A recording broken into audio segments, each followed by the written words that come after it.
نظم الاتحاد الدولي لألعاب القوى الدورة التدريبية الدولية المستوى الأول لتأهيل مدربين. یەکێتی گۆڕەپان و مەیدانی نێودەوڵەتی پشتیوانی ڕاهێنەرانی کردووە با یارمەتیدان و هاوکاریکردن و سەرپەرشتیکردنی یاریە بەهێزەکان کە بە سەرپەرشتی وەزارەتی پەروەردە دەکرێت و بە هاوکاری زانکۆی سلێمانی کۆلێژی پەروەردەی وەرزش. 24 ڕاهێنەر بەشدارن لە هەموو پارێزگاکانی عێراق. ئامانج لەم خولە بەرەپێدانی توانەکانی ڕاهێنەرانە.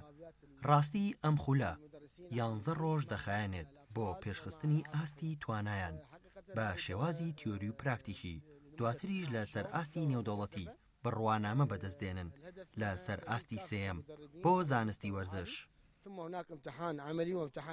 بۆ گرنگی خولەکەش بەڕاستی خۆی ئەمە گرنگە. ڕاستە ئێمە دوو ڕاهێنەری نۆدەوڵەتی و خاوەنی شەهادەی لیڤڵی سێ عالەمی لێرن کە وانەکان ئەڵێنەوە لەوانەیە ئەمە ڕاهێنەران بۆ ئێمە هەندێک لە ڕاهێنەرەکان زۆر تازە نەبێ، هەندێک شتی تازە نەبێ، ینی کە ئێستا ڕوویداوە لە تەکنیک و لەوانە بەرام بۆ خەڵکەکانی تبوانی زۆر پێویستە بۆ مامۆسایانی پەروەردەوە ئەوانە و گرنگترینشت ئەوەیە کە ئێمە ببینە خاوەنی شەهادەی نێودەوڵەتی لیڤڵی یەک لە بۆ یاریەکانی گۆڕەپان و مەیدان ئەو کات ئەوە هیچ ڕێگرێک نامێنێت لە بەردەسی ئێمە بۆی بتوانین لیڤڵی 2-3 تەواوکەین و بتوانین لە داهاتوو ئەم خولانە خۆمان بیکەینەوە. یعنی ئێمە بەداخەوە کە ئێستا ڕاهێنەرەکانمان بەهۆی ئەوەی ئەم داخرانی کە لە هەرێمی کوردستان هەبووە و ئەم خولانە نەکراوەتەوە لێرە خاوەنی ئەم نوع شەهادانەمان نەبووە، بۆیە ئەگەر ئێمە لە داهاتوو بینە خاوەنی ئەم شەهادانە پێویست ناکە ئێمە خەڵکان بێنین لە دەرەوە، ئێمە خۆمان ئەتوانین ساڵانە چەندین ڕاهێنەر بەرهەم بهێنین لە خوێندنگا و قوتابخانەکان و یانەکان کە بتوانن تەمسیل یانەکان بکەن و یاری گۆڕەپان و مەیدان بەرەو پێشەوە بەرن.